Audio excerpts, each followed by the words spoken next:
అందరికీ నమస్కారం. Welcome back to my channel. నా వీడియోస్ కనుక నచ్చితే లైక్ చేసి, షేర్ చేసి, సబ్స్క్రైబ్ చేసుకోండి.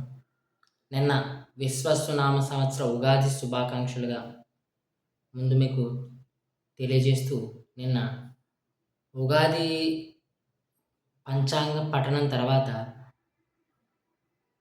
ఆంధ్రప్రదేశ్ కూటమి ప్రభుత్వం ఒక వినూత్న కార్యక్రమాన్ని మొదలుపెట్టింది. దానికి విశిష్టంగా గాని సీఎం గారు అలాగే డిప్యూటీ సీఎం గారు కూడా హాజరవటం జరిగింది. దానికి పెట్టిన పేరు జీరో పావర్టీ P4 స్కీమ్. ఈ P4 అంటే పబ్లిక్ ప్రైవేట్ పీపుల్ పార్ట్నర్షిప్. దీని లక్ష్యం వచ్చేసి ఒక 10% ఉండేటటువంటి ధనికులు ఎవరైతే ఉంటారో ఒక 20% మంది అట్టడుగు పేదరికులకు వారి యాస్పిరేషన్స్. ఫర్ ఎగ్జాంపుల్ మీరు నిన్నే చూశారు కదా, ఒక తన కొడుకుని సివిల్ ఇంజనీరింగ్ చేసుకోవాలని, తాను ఒక బిజినెస్ పెట్టుకోవాలనుకుంటున్నానని తన ఆలోచనలు చెప్పాడు. సో ఆ యాస్పిరేషన్స్ తీరుస్తూ, అంటే ప్రైవేట్ ఇన్స్టిట్యూషన్స్కి, పీపుల్కి, పబ్లిక్ అంటే గవర్నమెంట్ అనుసంధానంగా ఉంటూ వీళ్ళకి ఏవైతే అవసరాలు ఉంటాయో, అది ఎనీథింగ్, విద్యపరంగా, లేకపోతే ఉద్యోగపరంగా, లేకపోతే ఏదైనా సహాయపరంగా కావాలని ఈ పీపుల్ అడిగితే ఈ పబ్లిక్ వచ్చి దాన్ని మోడిఫై చేసి, అంటే మానిటరింగ్ చేసి ప్రైవేట్ చెప్తుంది. సో ప్రైవేట్ ఈ పీపుల్కి ఈ పబ్లిక్ త్రూ, అంటే గవర్నమెంట్ త్రూ హెల్ప్ చేస్తుంది. This is the main motive of this P4 scheme. దీంట్లో మొత్తం 1.70 లక్షల మందిని మొత్తం విశ్లేషణ చేస్తే 28 లక్షల కుటుంబాలు ఈసారికి బయటికి తీశారు.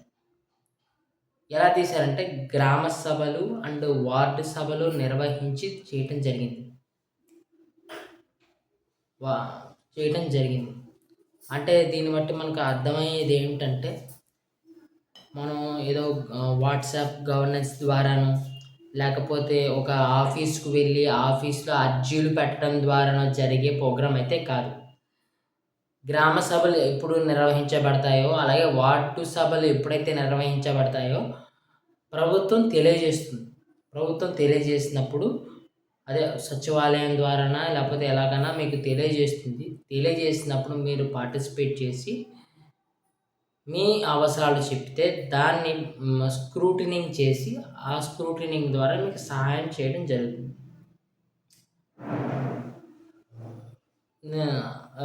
మొత్తం ఈ సంవత్సరంలో కనీసం ఒక 20 లక్షల మందికి ఫస్ట్ విడతగానే అప్లిఫ్ట్మెంట్ చేయాలనేది ఆలోచనలో ఉన్నారు. Target first. దాని తర్వాత 40 లక్షలు అలా పెంచుకుంటూ వెళ్తారు ఈ దీంట్లో. అయితేనే చంద్రబాబు నాయుడు గారు క్లియర్గా చెప్పడం జరిగింది, ఈ సంవత్సరం ఆగస్టు 15కి ఒక రూపాంతరం వస్తుంది. ఈ పథకం అనే చెప్పచ్చు, దీన్ని స్కీమ్కి వస్తుంది. అంటే ఎలా ఆపరేట్ అవుతుంది అని ప్రజలకు అర్థమయ్యేలాగా ఆగస్టు 15కి అలా తెలుస్తుంది. దీని రిజల్ట్ నెక్స్ట్ ఉగాదికి మీ ముందు పెడతానని రాష్ట్ర సీఎం చంద్రబాబు నాయుడు గారు చెప్పడం జరిగింది, విచ్ ఈజ్ వెరీ గుడ్. ఇది కరెక్ట్గా ఇంప్లిమెంట్ చేసి వీళ్ళకి ఫలాలు కనుక కరెక్ట్గా ఇంప్లాంట్ అయితే మనము దేశానికి ఒక ఎగ్జాంపుల్ సెట్ చేసిన వాళ్ళం అవుతాము. ఇది వేరే రాష్ట్రాలు కూడా అడాప్ట్ చేసుకుని చేయటం ద్వారా అనవసరంగా ఖర్చు పెడుతున్నటువంటి పథకాల మీద ఖర్చు పెడుతున్నటువంటి డబ్బు ప్రభుత్వానికి వృధాగా పోకుండా ఉంటుంది. ఇది మాత్రం క్లియర్ కట్గా చెప్పచ్చు. సో, చాలా పథకాలు తీసి పడేయొచ్చు. దీని ద్వారా నిజంగా ఈ పేదరికుల్ని అప్‌లిఫ్ట్ చేయగలిగితే, సక్సెస్ అయితే, చివరికి ఎక్కడి వరకు రావచ్చంటే ఇది ఒకే ఒక సంక్షేమ పథకం రన్ అవుద్ది. అది వృద్ధులకి, వికలాంగులకి పెన్షన్ ఇచ్చే పథకం. అదొక్కటి రన్ అవుద్దంతే. వీటిని గనక పర్ఫెక్ట్‌గా చేస్తే మిగతా పథకాలన్నీ తీసేయొచ్చు. And one more suggestion to the government. All governments are looking towards the poverty line. అంటే పేదరికులను చూస్తోంది తప్ప మధ్యస్థులను చూడట్లేదు. అంటే మిడిల్ మ్యాన్‌ని చూడట్లేదు. ఈ మిడిల్ క్లాస్ ఫ్యామిలీ నలిగిపోవటం తప్ప ఏమీ లేదు. అక్కడికి వెళ్ళలేడు, ఇక్కడికి దిగలేడు. వీడికి అప్పుతోనే సాగుతూ ఉంటుంది ఈ మిడిల్ క్లాస్ ఫ్యామిలీకి కూడా.